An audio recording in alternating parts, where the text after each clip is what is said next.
And we're live. Okay. Welcome back to the Meld PR vlog. I'm your host, Jonathon Narvey, the founder of Meld PR. And I'm here with Farhan Mohamed, the editor-in-chief of the Daily Hive. And today we have an exciting topic, how to get reporters to tell your story. It's a topic that's near and dear to my heart. It's kind of what we do all day.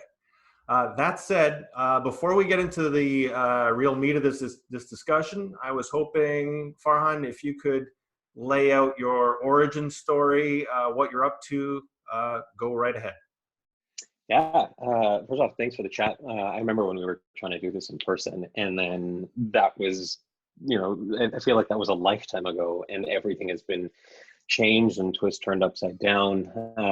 I've been editor-in-chief and with Daily Hive since 2012. My backstory is kind of very simple in that I did and cared so much for the community, and everything in my life has always been with community first. How do we make stronger communities? How do we make stronger connections? How do we tell more stories? How do we shine spotlights on people that deserve it and need it? And how do we just bring these online conversations and everything online that's happening, and how do we convert it to offline and bring those two kind of things together? And so that's kind of where we are today. Today I lead a team of about 20 that's across the country in one of the largest digital publications in Canada. Well, that's just perfect. That is exactly the kind of context I was hoping for. And just a tiny bit more context, our interactions to this point, aside from the live talk we were supposed to have the day after the U.S. closed down all visits from Europe, and I realized, oh geez, this is going to be a big thing. For those watching 2-3 years from now, we're in the middle of the COVID pandemic. So there you go. Anyways, yes, we had to cancel that last minute. So our interactions prior to this was mainly me actually pitching you stories on behalf of our PR clients, trying to get our news out there. And I've got to say, this isn't a, I can't say that we were always successful in getting our pitches past this very, very professional gatekeeper who, is going to decide, okay, what's news and what isn't. And, we always try. But I think that's the first rule of, if from a PR perspective, is you're not going to win every pitch, even if every one of them is really good. That said, we do want to find out how to get reporters to tell your story. So throughout this discussion, I'm going to make certain claims, and you can either verify them or knock them down and say, Jonathon, no, maybe that used to work. It no longer works. Or, actually, Jonathon, that's never worked. I don't know why you're doing that. And you can tell me why. So I think that right out of the gate, the first thing that I wanted to talk about was, something simple, something tactical when it comes to getting your pitch to a reporter, and that is the subject line of the email, because typically the outreach is via email. And I've emphasized this many times. Maybe you could go into a little more depth. Like I feel like in that subject line, you've got to knock it out of the park. It's got to be, ideally, it's at least as engaging as a front page news headline. That's what you're looking for. And maybe you could break that down for us. What are you looking for? Oh, I think your audio went off. That was weird. This is like typical. This is COVID in a nutshell. God knows when something is muted and not muted. I think what's really interesting is, like, there are so many factors at play when it comes to finding a story and opening up a story. And on any given day, we are getting hundreds of emails, and It depends on who you are. If you're a writer versus an editor, or in my position, I'm probably getting now in the realm of 250 to like 450, maybe more emails a day. And so it's understanding that first off, the quantity is like just gigantic. And so how do you kind of sift through that? And so we do things on our end and like putting things like filters and tags, and we use the Google Suite. And so I'm able to put different labels on things and see what's coming in, see which email address it's going to, and all these different things. But it's understanding, and I'm looking down because I'm looking at my phone right now and seeing the different notifications that are there.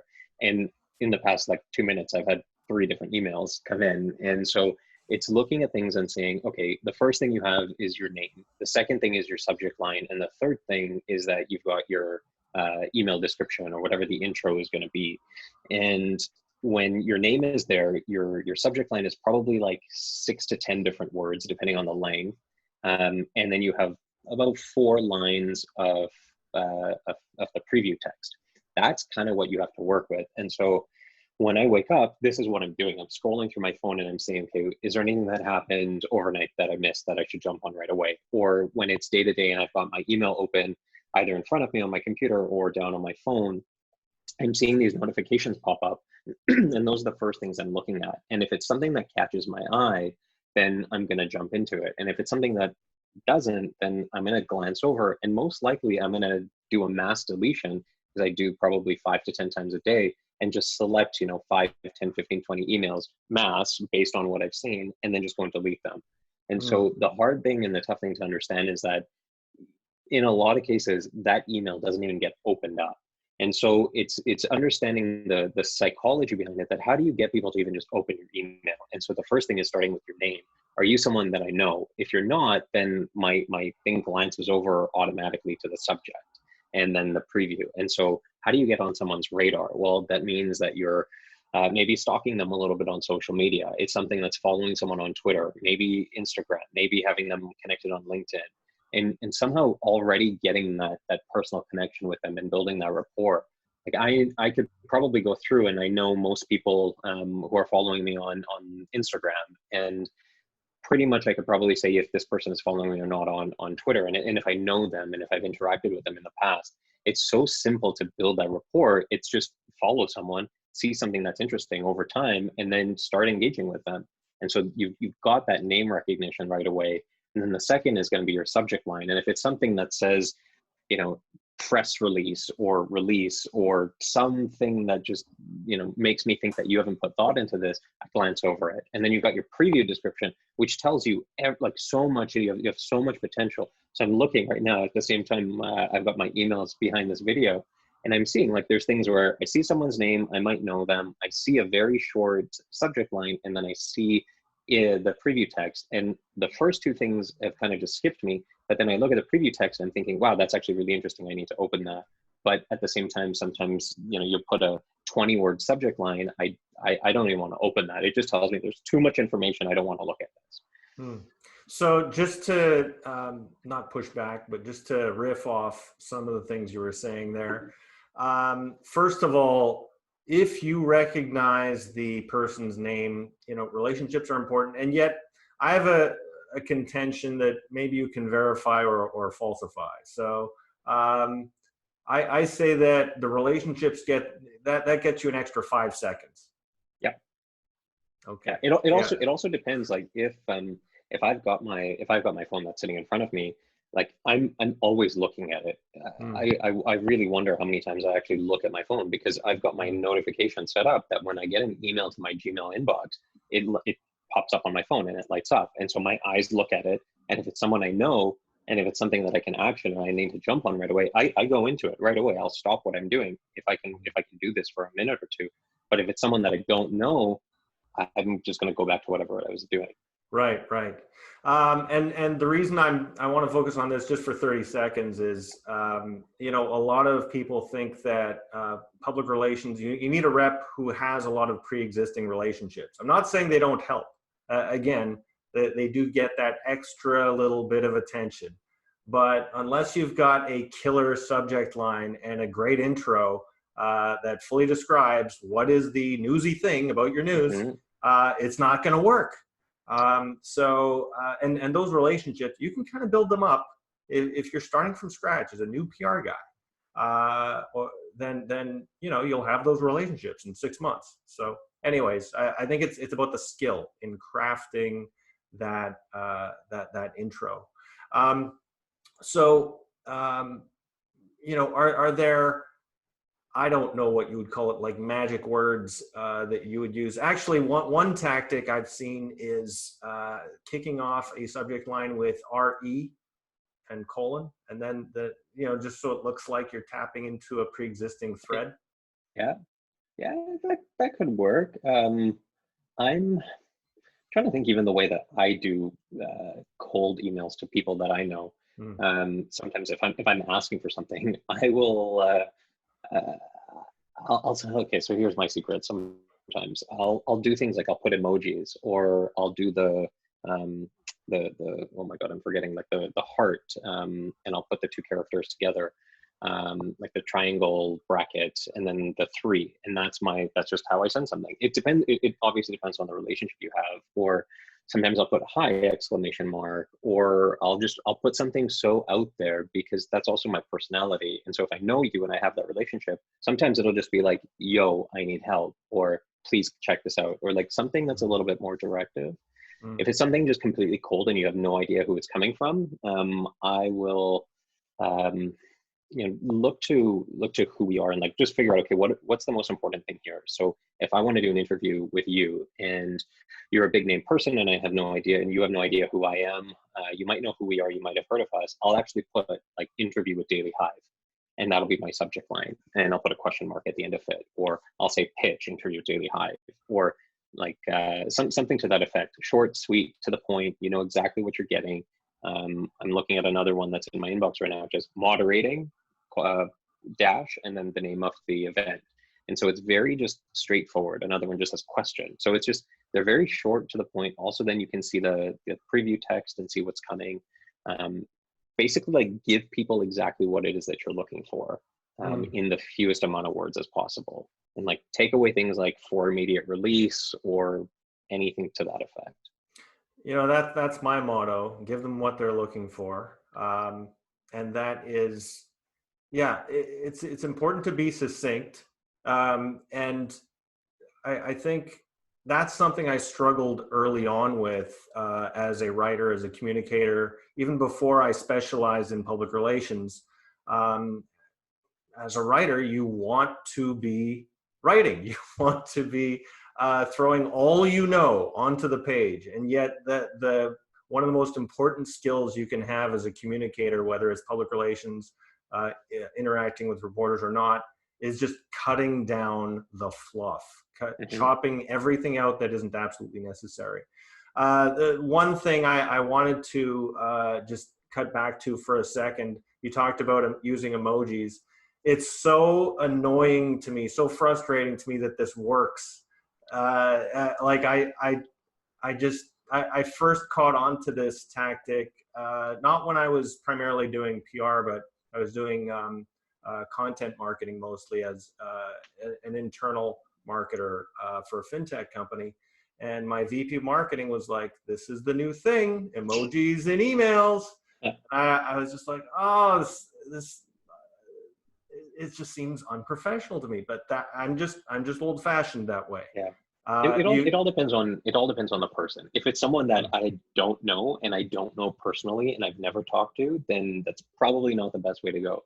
But if someone that you've spoken to before, you've got along, maybe you've gone out for lunch, or you've gone out for drinks and coffee, or you've been to an event, or you've sat on a panel with, like, then you can get personal. And then that's the point where I get to where, like, I might not even say hi and make it formal. I won't put a salutation. I'll just cut straight to it. Well, that's all very good tactical advice. I was thinking more, covering it from a strategic standpoint. There is the one way of getting media attention is newsjacking, which is, for those who don't know, you look at a pre-existing trend. So the obvious one for the last 6 weeks, 2 months has been COVID. And it can work. It can also be overdone. So my suspicion is in the early days of COVID, if you had a story that was only tangentially related to the pandemic, if you threw in that connection, it actually could benefit you. At this point, newsjacking to connect your story to it. If you don't actually have a plausible connection to it, maybe don't. Don't do it. um, Another example of newsjacking, which we had some success with, um, is tying into pop culture. So we put out a pitch about it tied into the season, the second half of the Walking Dead season coming out, and it was in regards to a product or a service that helped emergency responders. And so we found I think a fun way to link to that. And I know that we got some coverage out of it, but certainly it was our most widely read email. So if typical open rates are somewhere in the 30-35%, I think we got something like 60% opens on that, and it was that was several hundred reporters. So that's one example. Another example of newsjacking. It doesn't have to be tied into the apocalyptic thing affecting us all. It could be a fun thing that's everyone loves this TV show, so let's tie into that. Any thoughts on that? Yeah, sometimes it works. A lot of times it doesn't, because on our side, you're seeing that you're getting so many of them. And so I see this primarily like around tax time. And so people will just all of a sudden, all these accountant pitches and financial institution pitches come out of nowhere. And you know that in that springtime, every single year, you're going to get inundated with pitches for people to help you with your taxes. My thing is, where was this 2 months ago? Knowing that this is coming, well, let's have that discussion maybe in January or November, and start forward thinking about this and what it could look like. Because normally when we're talking about something, in a lot of cases, it's too late. We've already done our planning. We already know what we're going to write about. And so at that point, you're jumping in on something and like it's too late. So try to, think about it ahead of time. It's hard to predict, from a pop culture standpoint, what's going to become popular. And so that's the trouble. But it's knowing that while you're pitching something, so many others are probably pitching that same, at least on the same subject line.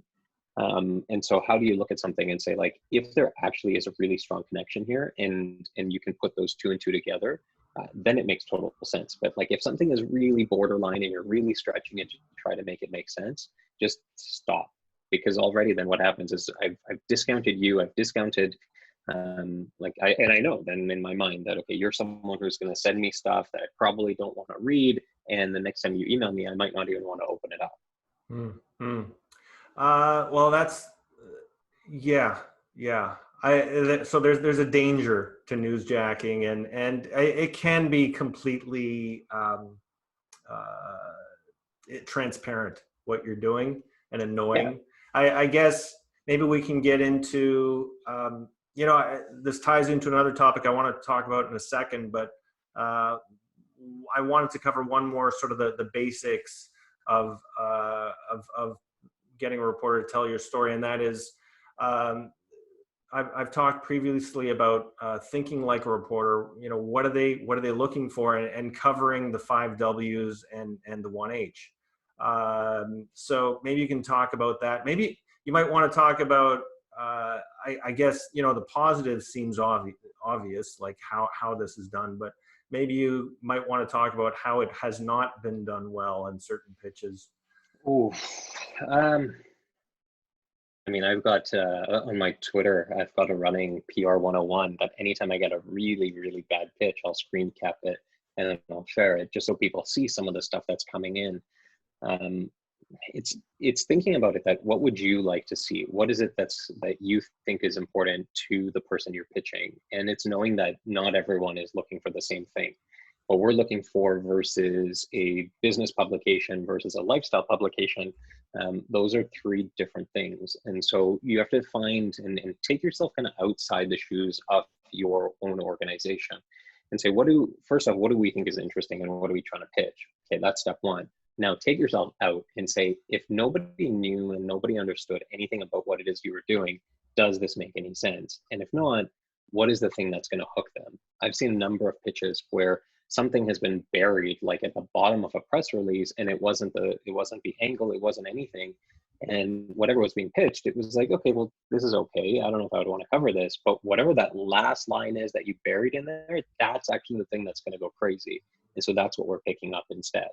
And we'll tie in everything. But if you just pitch that from the get-go, we would have been all over it instantly. And so it's taking yourself out of the shoes of yourself and putting yourself in the shoes of the general public. And you have to ask that question, like, what's in it for me? And when I'm looking at something, and when any of our writers and editors are looking at things, they're taking that mindset that, okay, what is going to have the greatest impact on the greatest number of people? And let's look at it from that lens. If it's something that is so minute and it's so small, and it's something that like we can't even comprehend, then that's where it gets tricky. There are so many things I would love to cover and so many great things that are happening, but when it becomes so technical, that's when it gets difficult, because then it means that it's not for us. That, well, I can't understand it. These people can't understand it. Therefore, it's not something we're going to want to pick up. Yeah, it's a real challenge for when you're writing a pitch for let's say an engineering service or a medical technology. Very often the client wants us to include certain phrases and certain details that I know the reporter is just going to skim over. It's going to be a turnoff. And so this is a case of, look, you're getting paid really to get results, not to,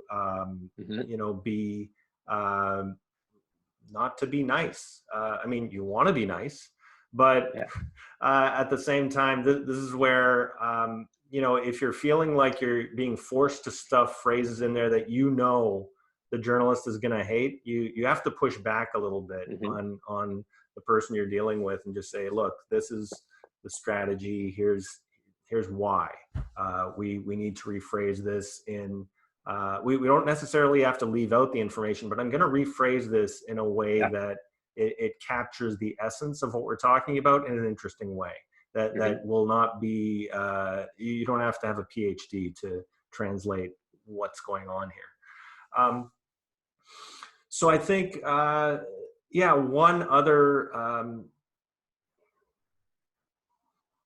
I think I lost my train of thought. I was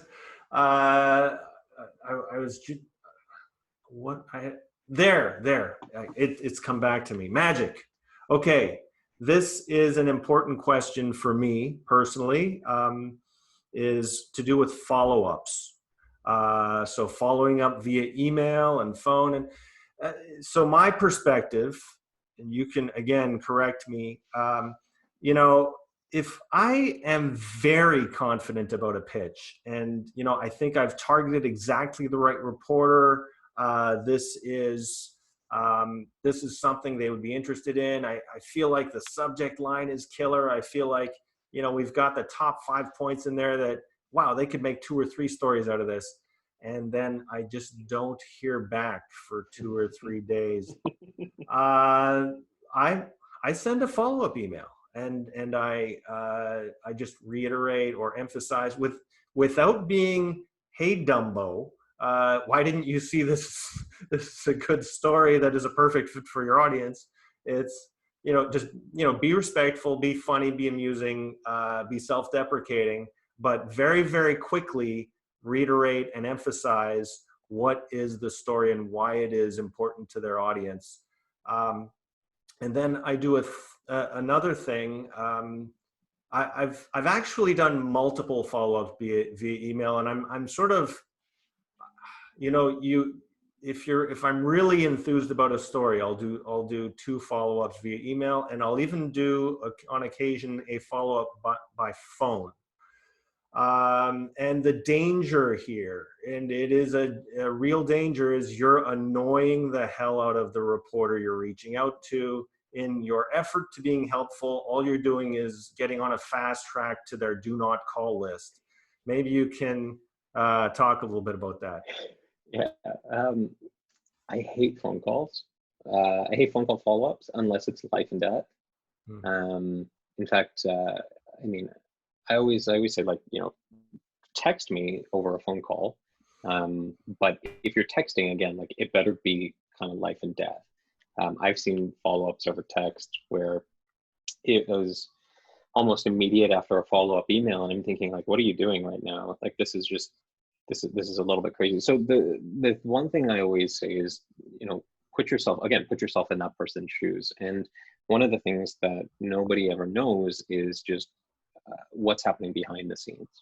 And so there's a few different parts to it. One is, in some cases, if we're not interested in something, we might just glance over it, and it might go into the trash, or it might just get opened and closed and might not get a response. And that just might be it. And if a follow-up comes, sometimes that might just be missed as well. And that's just the gravity of the job.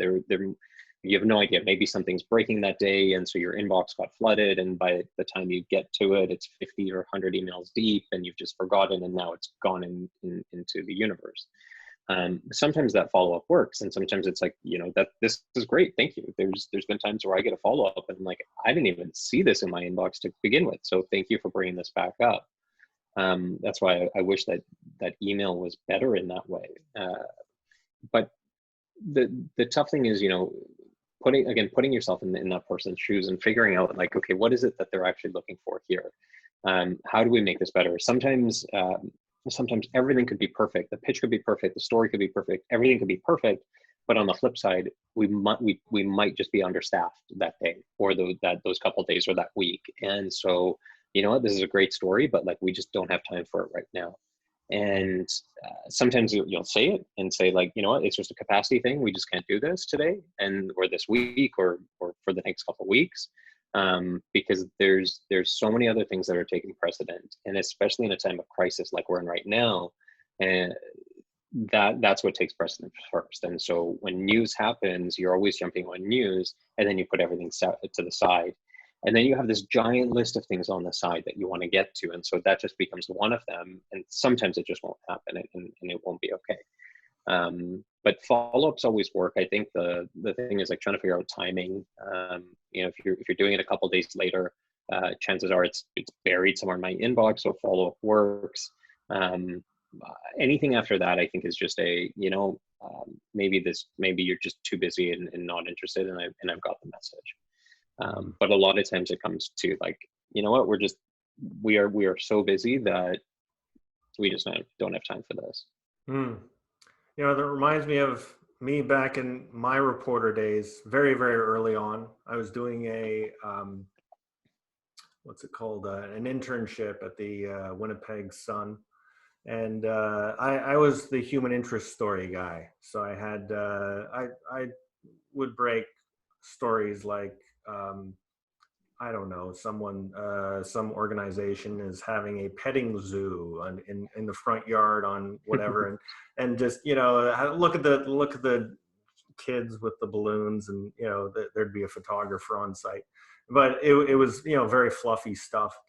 And I don't know, I started thinking, okay, well, this is kind of my niche. I had one about a grandmother who, I can't remember what her deal was, but I thought she was this sweet old lady with this very cute story. And I'm trying to intercede with my editor and get his attention. And he's looking at me in just contempt. And I look around, and I realize there's 4 or 5 reporters all talking about a big 5-alarm fire going on in downtown Winnipeg. Nobody wants to hear my human interest story, and it was just bad timing for me. So yeah, it's you have to pick your moments for when a reporter is able to tell a story, and also understand that certain big news stories are just going to take precedent, and that's all you can do. Yeah. Um, let's see. I was wondering if you have any thoughts on, targeting certain reporters for, trying to reach reporters um, who are, say, listed on the website, who maybe have a specific focus. The truth is, I often find I get better hit rates when I just email the editor, and I don't know why this is. Like you would think it would, you go to the exact right person and get their email, and um, I have a hunch. This could be totally wrong. It's just, if the editor gives them the story, now there's a bit of they have pressure from above to cover it versus, if you targeted, reached out to them directly, it's all their call. Maybe, I don't know, do you have any thoughts on that? Yeah, that's pretty much spot on. If a reporter's got something, then they're going to pitch it to their editor, and it's up to them. And if you're going to the editor and they say yes, then they're basically assigning it to happen. And so that's where that pendulum kind of swings. But it's also with the idea that, like, the editor is probably getting pitched way more than the reporter, and so there's so many different things to keep in mind. But targeting the right person is always the way to go, and seeing that, okay, if they've covered something similar before, let me target them, and let me try as well at the same time. Maybe I'll go to the editor. I mean, I still get tons of pitches, because people know that if I'm going to say yes to something, then it's probably going to happen. And so, but to get me and get me on something is not the easiest thing either. Yeah, so I guess in that sense, it'll probably depend on the outlet also, just how they work, their process. One other aspect of how to get a reporter to tell your story is actually coming after you've had the win. The story is in there, and then sometimes a client is not quite 100% happy with how it went down. Hey, how come they didn't include a link back to our company website? Or hey, I thought they were going to use this quote. Or hey, oh, you know what? We didn't include this particular quote in our press release, but this would be really great if they could add this in. So I actually remember, I think this was 5-6 months ago, I either emailed you or one of your reporters for a story, and I asked for 2 changes. The clients had asked for 8. and I just knew that wasn't going to fly. Not only was it not going to fly, it was probably going to burn that relationship forever, because I thought it would just be so annoying. And also, there's a bit of a misunderstanding of the relationship, that a reporter is not a stenographer. They're not there to just, copy your press release and be your promoter. They're looking for what's interesting. So whatever they cut out, that's their professional opinion of what is and what is not interesting. So I think in this case, I suggested 2 changes. One of them was include the link, and another one was the quote. I think I got one of them, maybe 2. I definitely wouldn't have gotten 8. I'm curious how often this happens, and how you work with a situation like that. It's pretty often. I mean, links are simple. Images are simple. Like a lot of stuff is if it's a simple add-on. And so links, adding a photo, adding that kind of stuff, sure, no problem. If we can do it, like, we'll make that happen. Also, we're digital, so if I come back and I say, well, I can't add a link, well, I mean, you can add a link pretty much. But it's also then understanding, okay, what is, by giving asking to have a quote included. Well, it's your opinion about our story that we have put thought into about how that's crafted. By saying, hey, we forgot to add a quote, could you add this? That means I have to go back, I have to read the entire story, see where this makes the most sense, maybe alter some things. And now I'm thinking, okay, from a time perspective, how much am I willing to put into something that's already been done? And so, and also at the same time, you know, we know our audience best, we know the publication best. We're doing what we think is best. And so unless it's like a real mess up and something that's completely been off, the chances of going back and adding things afterwards and changing things are not super likely. And so it's you know, give as much information up front, give as many digital assets up front, get all those different things and kind of hand them over and say, okay, here you go. So I'll always make a point that we'll always include a link if we can, if it's to a company, because, well, if someone wants to get some more information, then here's a link. So follow it and you can read more on the company's site. And so you can take it that next step. So just, you know, you think about it from that reader perspective. How do you make their life easy? If we're talking about, you know, something with a dollar amount to it, let's just put the dollar amount in it so that it's very transparent and it's easy, so that we're giving the readers as much information as possible. But I've definitely had that a lot, where you get whether it's from someone in PR or you get it from an organization directly, or you get comments like, oh, you know, I wish you let me read this beforehand, or can I see a draft before it gets published? Like, those are all never going to happen, because that's just the industry. That's how it works. We're gonna, like you said, you know, we're gonna do the best that we can, do something that we think is the most interesting to our readers. And we've had that sometimes with headlines, and, you know, we're going to headline something in a way that we think it's going to get attention and people will want to read it. And we're going to use an image. And if you don't provide us with images, then you're giving us free reign to use whatever images that we want. So it's thinking about all those different things, that our everything that we're doing is to get awareness.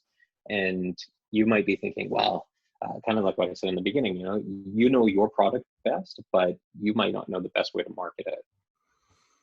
That's well put. Farhan, you've been very generous with your time, and so we're going to close this off fairly soon. I did want to ask you one last question around, I like to show versus tell. So maybe you could just talk about a couple of stories that maybe were on the Daily Hive this week or last week that these were top of the line stories, and tell me, what was it about them that was in the pitch and you just thought, wow, this thing, yeah, this is the one, this is the reason that I want this to be featured on Daily Hive? That's a good question. I mean, two that kind of come to mind. The problem is, like, there's too many, so to pick out one or two is really difficult. One that I've just dealt with, it was simple. It was someone who said, hey, we're going to go public with this in a few days, but I want to give this to you now. And so, okay, we've got a bit of an exclusive on this. If it's interesting, let's get on this now, because we're going to beat everyone else to it. That's the first one. Any sort of exclusive is always preferred over everything, because you know that you have something that no one else does. The other was actually just pretty short and sweet. So it was, I think, just a 2-line email that said, here's something, what do you think? Are you interested? Here's a link to it. And I love those, because you get to, you really don't have to like put much thought into it. I love just a 1 or 2 line pitch that's, hey, we have this is happening. Are you interested? And that's the easiest thing that we can do, because if I'm not interested, I'm saving your time and I'm saving my time, and I'll just say no. If we are, then I'll say, yes, please send me more information. Also, I'm looping in someone that's going to deal with it and work with you. So those are kind of like the two that, how do you make something just simple? And again, it's one of those two-way streets. I want your job to be easier, and I want my job to be easier, and let's not waste anyone's time. And then the second one is some sort of exclusivity. Okay, well, this has been a very fruitful discussion, and I have to say I've learned a few things that I'm definitely going to use to up my game. So thanks for that, Farhan.